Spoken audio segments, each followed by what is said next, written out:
Hello and welcome to the channel, and today we're going to be investigating a leaking window. So things to check if your window's leaking: the sealant, whether the weep holes are blocked and working correctly, whether the gasket's okay, and also if there's any issues with the frame.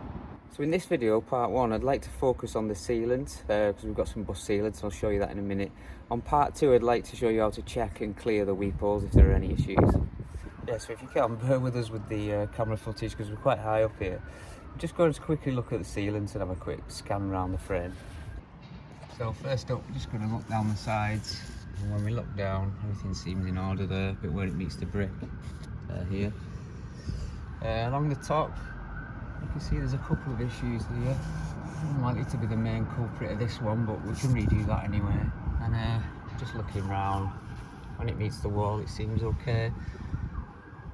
Apart from, you can see here, the odd section, that'll need redoing. But the big thing that's jumping out at the moment is this trim here, so this quadrant trim, so looks like we'll need to redo that because the water will be coming in through here. Yeah, we can also just check the gasket and just look around, all the way around the frame. Towards the bottom you can see potentially where there's some issues, but I'm not going to focus on that in this video. We're inside, I'm just going to check the frame. You see that there's no main issues with the frame. Weep holes here, you can see actually the plastic's not fully come out of that one, so we could look at that. And with the locking mechanism, it doesn't give us as much room here with this weep hole either. It's probably still working, but we can look at that. Yeah, so you can see underneath that there's nothing major blocking the weep hole. We'll just get rid of a bit of dust on there. Make sure it's clear. So what we're probably going to do with the sealant is replace the quadrant trim, well, replace it for a quadrant trim, redo the sealant across, and then perhaps also on the corners as well where we're seeing those small holes. First job, let's remove this trim and let's put a new one on.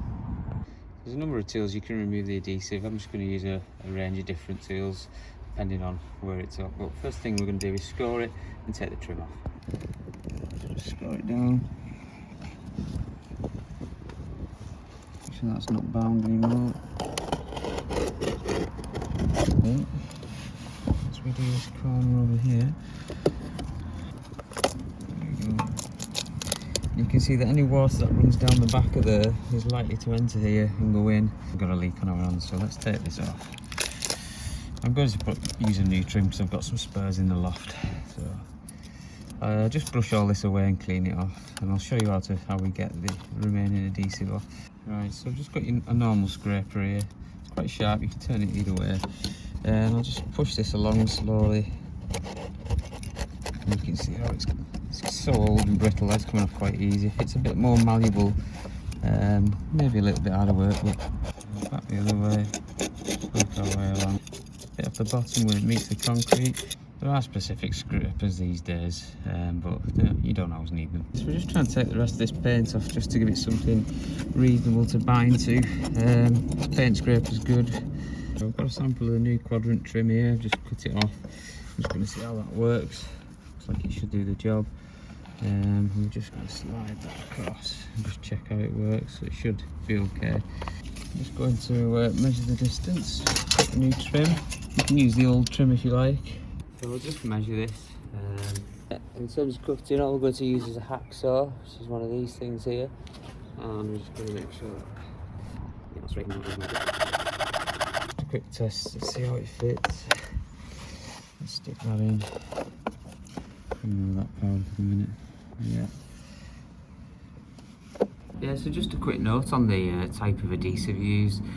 Different types: acrylic, silicone. Silicone's often renowned for more for its external properties, is often better, but we're going to use a combination of adhesive and sealant today because we're going to bind the trim on and then we're going to profile it. So I don't want to promote any brands, I'm not affiliated with anyone, so this is the one I've chosen. Make sure we don't damage the thread when we're in the process. Place the nozzle on. Now you can cut this on an angle if you want, but I'm going to be using a relatively small bead for the minute. I'm just going to keep it as is. Just put it into the gun so it's ready. So all I've done before I start is I've just put adhesive in the corners, just behind where the trim's going to sit. It's not that pretty, but it'll do the job.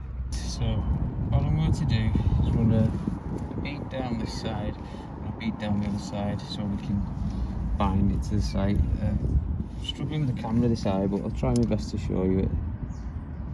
So let's push it against here. Now all I'm going to do is run a bead down, just basically so it binds to each side. Yeah, and again on the other side.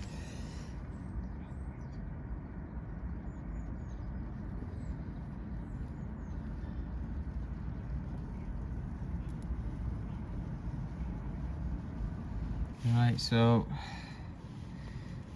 I'm going to stick this down into position. Oops. And all we're going to do is give it a good old push down.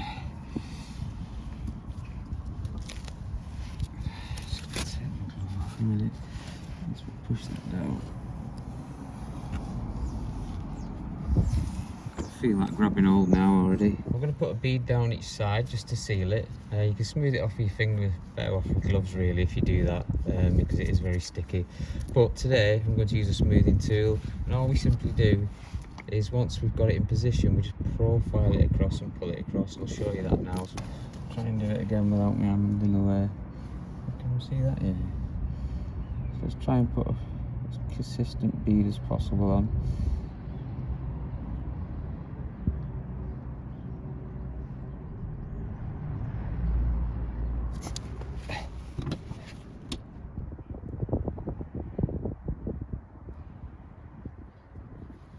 Take the excess, wipe it off, apply another bead and continue.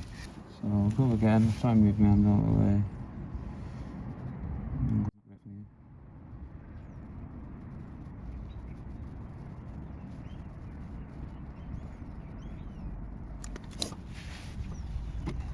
So line it up, pull it across.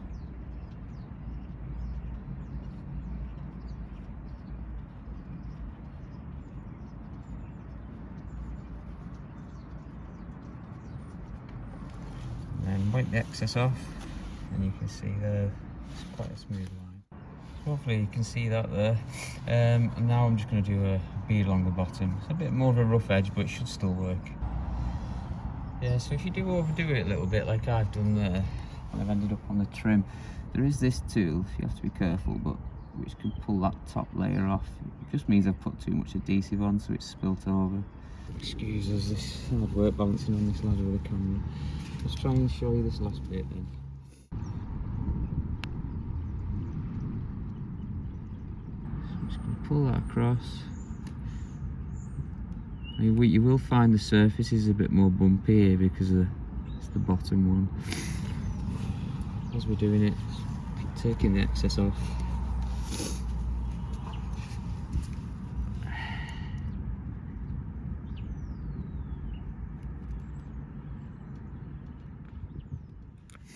Also come down as well, so we can come across, which should take a bit more off.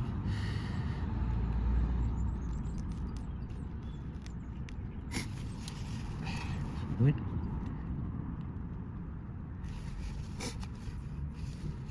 I suppose once you've done that, then all that's left is the corners really to seal it at the end, so we'll just do that now.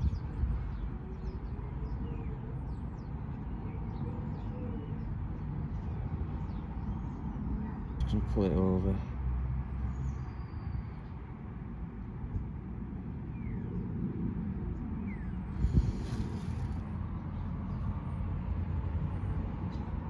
So as you saw, there was a few holes here, so all I've done is scrape all this back as I did with the bottom trim, and I'm just going to run a bead down here to seal this bit as well. Once again, steady as possible. I've already started at the top, but I thought I'd show this for the video now. I'll try and get my hand out of the way.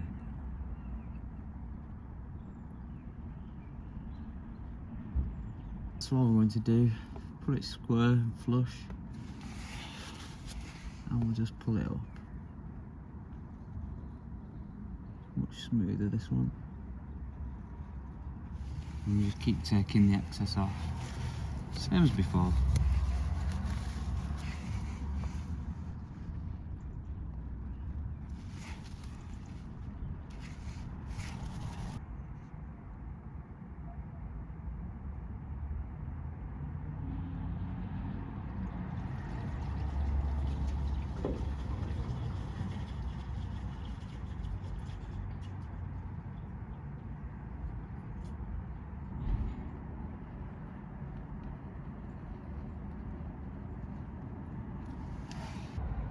Yeah, so that's pretty much us. Both sides done. You see that one, and if we come back down, we've got this side done as well.